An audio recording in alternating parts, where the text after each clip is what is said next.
Good day, my fellow Nigerians and my fellow youths, both home and abroad. My name is Father Joseph. Some people call me Father Joe, Fado to the Joe, or by Luko. Today marks the 1-year anniversary of the Lekki toll gate in Lagos Endsars massacre. And 1 year after, there are so many questions begging for answers. 1 year after, Nigeria is not even better than it was 1 year ago. 1 year after, the police has not stopped brutalization of Nigerian youths. 1 year after, the economy of Nigeria has not even gotten better.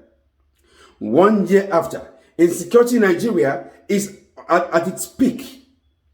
1 year after, people cannot even afford basic standard of life. 1 year after, our schools are still dilapidated. 1 year after, there is no food to eat in the country. 1 year after, kidnapping is rampaging the whole Nigeria. 1 year after, the youths are still jobless. 1 year after, so many Nigerians still have no hope there is a country.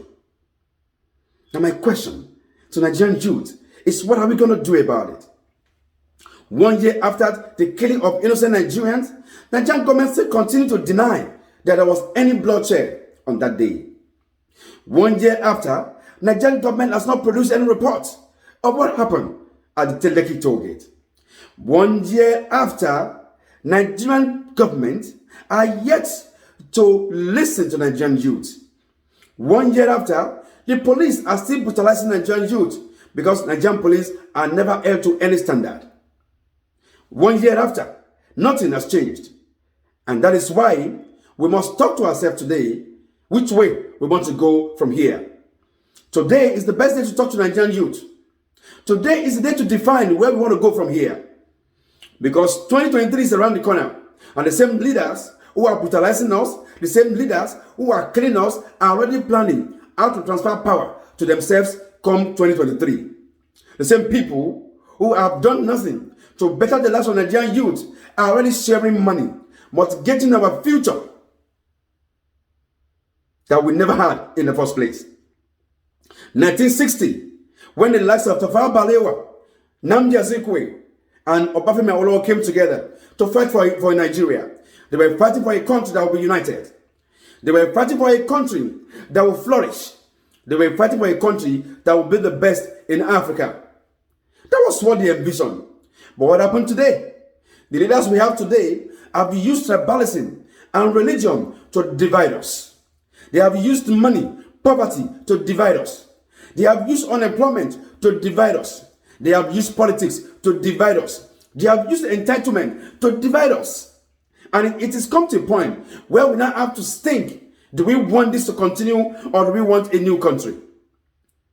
The Endsars protest today that we are doing today should not just be a protest that ends on the street, that ends on social media. It should be a protest that we take to the polling booth, that we take to the voting station, that we take to register to vote. So when it comes to 2023, our voice can be heard. I want you to know, Nigerian youth, that social media is not going to win us election. There's no amount of posts we are doing on social media, on Instagram, on Facebook, on YouTube, that will win election for us come 2023. If there must be a new Nigeria, we must be ready to rescue Nigeria from our fathers who have been ruining us for the past 30 years, and there is nothing to show for it.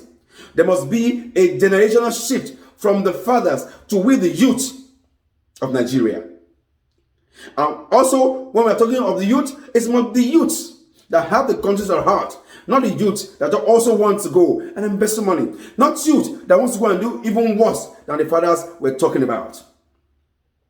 1 year after, Nigeria continues to dwell in poverty, in joblessness, in unemployment, in high level of insecurity. And this continues to rampage our nation. And that is why I'm calling on Nigerian youth today, that it is time to rise up. It is time to rescue the soul of our country.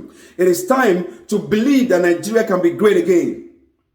Remember, some time ago, there were a lot of Ghanaians in Nigeria, and we were saying, Ghana must go, Ghana must go. Today, the Ghanaians have gone to their country. How many Ghanaians do we have in Nigeria today? Now, the reverse is the case. Because in Ghana, in every part of the world, the whole world is saying Nigeria must go and leave their country. For how long are we going to be looking at our government being messed up, our country being messed up, and we fold our hands and we do nothing? And we protest and we go back home and sleep. When it's time for election, we don't vote. When it's time to register, we don't register to vote. If we must change our country, if we must change the way our life has been, if we must change standard of living, if we must change police brutality, then we must start by ready to vote and ready to vote the right people into government. We must be ready to say no to those who are sharing money to mortgage our future. We must be ready to say no, enough is enough. We are no longer ready to serve our fathers who have nothing to offer us. We must be ready to say, yes, it is time to take back our country and rescue our nation.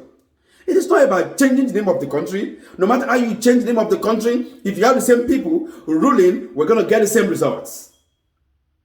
If we must have a new Nigeria, we must be ready as youth of our nation. We have been used for so long as divide and rule. They used us to carry guns. They used us for hoodlums. They used us for thuggery. They used us for every sort of bad things to win election. It is time for every Nigerian youth to continue to talk to every youth that it is time to stop it.